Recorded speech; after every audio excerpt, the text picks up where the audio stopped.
आज मंगलवार है। मंगलवार को पड़ने वाली प्रदोष व्रत को भौम प्रदोष व्रत नाम से जाना जाता है और इस व्रत को करने से, कथा सुनने से भगवान शिव प्रसन्न होते हैं और सारी मनोकामना पूर्ण करते हैं। इसलिए मंगल प्रदोष कथा सुननी चाहिए और औरों को भी सुनानी चाहिए।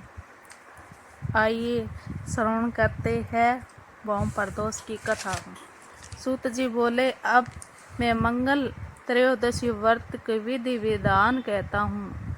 मंगलवार का दिन व्याधियों का नाशक है। इस व्रत में एक समय व्रती गेहूं और गुड़ का भोजन करना चाहिए।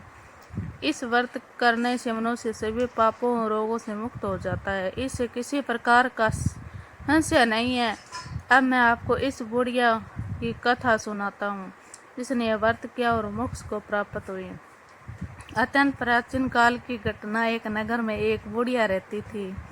उसके मंगलिया नाम का एक पुत्र था। वरदा को हनुमान जी पर बड़ी श्रद्धा थी। वह प्रत्येक मंगलवार को हनुमान जी का व्रत रखकर यथाविधि उनका भोग लगाती थी।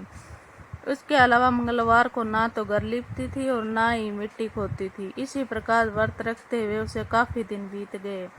तो हनुमान जी ने सोचा कि चलो आज इस वरदा की श्रद्धा की परीक्षा करें।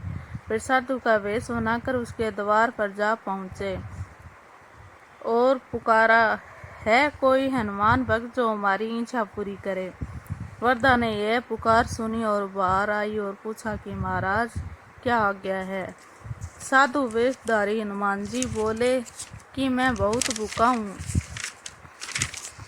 भोजन करूँगा, थोड़ी सी जमीन लीप दे। वरदा बड़ी दुविधा में पड़ गई। अंत में हाथ जोड़कर प्रार्थना की, हे महाराज, लीपने मिट्टी खोदने के अतिरिक्त कोई काम है तो कहे, मैं करने को तैयार हूँ। साधु की 3 बार परीक्षा कराने के बाद कहा, तू अपने बेटे को बुला, उसे औंधा लेटाकर उसकी पीठ पर आग जलाकर भोजन बनाऊंगा। वरदा ने सुना तो पैरों तले धरती खिसक गई, मगर वह वचन हार चुकी थी। उसने मंगलिया को पुकार कर साधु महाराज के हवाले कर दिया, मगर साधु ऐसे ही मानने वाले ना थे। उन्होंने वरदा को हाथों से ही मंगलिया को औंधा लेटवाकर उसकी पीठ पर आग जलवाई। आग जलाकर दुखी मन से वरदा अपने घर के अंदर जा घुसी। साधु जब भोजन बना चुका तो उसने वरदा को बुलाकर कहा, वह मंगलिया को पुकारे ताकि वह भी आकर भोग लगा ले। वरदा की आंखों में आंसू भर आए और रोने लगी कि अब उसका नाम लेकर मेरे हृदय ना दुखाओ। लेकिन साधु ना माने। वरदा को भोजन के लिए मंगलिया को पुकारना ही पड़ा। पुकारने की देर थी कि मंगलिया बाहर से हंसता हुआ घर दौड़ा आया।